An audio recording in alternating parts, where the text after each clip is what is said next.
ओम नमो कृष्ण गुरु देवाय। हम सब जाति नहीं, बिरादरी नहीं, गोष्ठी नहीं, जड़ नहीं, हम सब मात्र कृष्ण दास आत्मा हैं। इस अनमोल वचन के रचयिता कृष्ण गुरु प्रभु ईश्वर का आविर्भाव सन 1934 में जेठ मास की शुक्ल अष्टमी को पिता रविदेव और माता माया देवी के घर अज्ञात गांव नसत्र में हुआ था। जन्म से ही गुरुदेव ने विभिन्न कार्यों के माध्यम से अपने परिवार और ग्रामीणों को अपनी दिव्य शक्ति का दर्शन कराया। कृष्ण गुरु सेवाश्रम की स्थापना का भी एक इतिहास है। 16वीं सदी में एक दैविक घटनाक्रम के तहत महापुरुष शंकरदेव के शिष्य मनोहर देव ने सुवर्णकुर के किनारे नसत्र धाम की स्थापना की थी। कृष्ण गुरु ईश्वर की साधना का मुख्य स्थान बना यही सुवर्णकुर। 12 वर्षों की कठोर साधना के बाद गुरुदेव ने 1974 में रास पूर्णिमा के पवित्र दिन कृष्ण गुरु सेवाश्रम के नाम से इस तीर्थ स्थल की पुनः स्थापना की और आध्यात्मिकता, एकता और सद्भाव की नींव रखी। गुरुदेव ने असम के साथ ही विभिन्न राज्यों और विदेश के लाखों भक्तों को कृष्ण गुरु नाम की महिमा से अवगत कराया और ईश्वर की भक्ति का मार्ग दिखाया। गुरुदेव ने सनातन धर्म के मार्गदर्शन से सच्चे मानव निर्माण के मार्ग को सुदृढ़ किया। गुरुदेव का महान उद्देश्य एकता, समानता, मित्रता, धैर्य, ज्ञान और करुणा के माध्यम से विश्व शांति स्थापित करना है।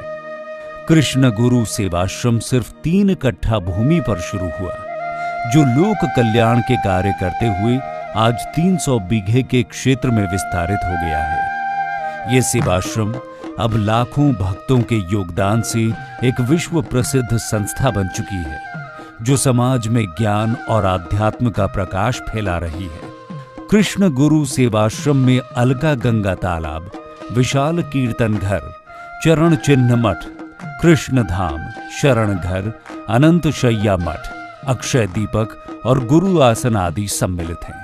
1974 में विश्व शांति के लिए 7 दिन कृष्ण गुरु एक नाम अखंड कीर्तन की शुरुआत की गई और 1988 में 1 महीना एक नाम कीर्तन का शुभारंभ किया गया। अब हर साल 7 दिन और हर 12 वर्षों में विश्व शांति के लिए कृष्ण गुरु एक नाम अखंड कीर्तन आयोजित किया जाता है, जिसमें देश विदेश से अनगिनत श्रद्धालु और भक्त समर्पण और सेवा की भावना से कीर्तन में शामिल होते हैं।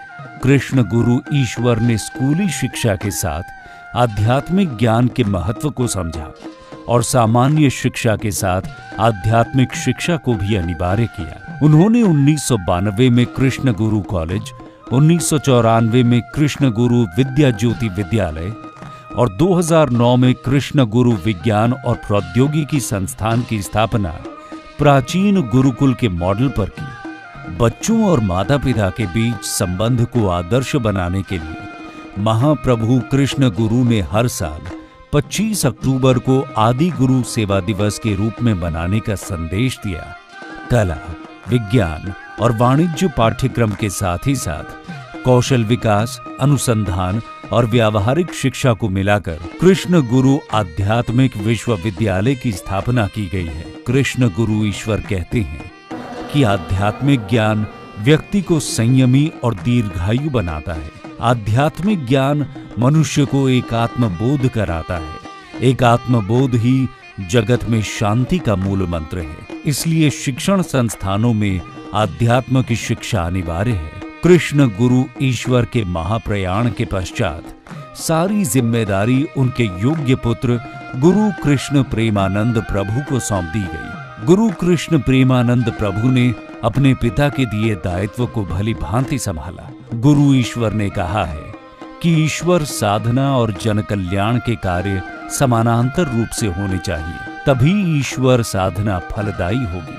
देश विदेश से अनगिनत लोग शांति की खोज में, मनोकामना पूर्ति की आस में आध्यात्म के प्रणेता कृष्ण गुरु सेवाश्रम में आते हैं। कृष्ण गुरु सेवाश्रम लाखों भक्तों की सेवा और आस्था का स्थान, भक्ति और शैक्षिक आंदोलन का ध्वजवाहक बन गया है। इस पवित्र स्थान से भक्त अपने हृदय में गुरुवाणी ले कृष्ण गुरु प्रभु ईश्वर का विराट संदेश हम सभी को निरंतर ऊर्जा देता है। कृष्ण गुरु के कार्य और विचार हमें प्रेरक प्रकाश पुंज की तरह दिशा दिखाते हैं, जिनमें सबके कल्याण और उत्थान का भाव समाहित है। जय कृष्ण गुरु, जय कृष्ण गुरु, जय कृष्ण गुरु।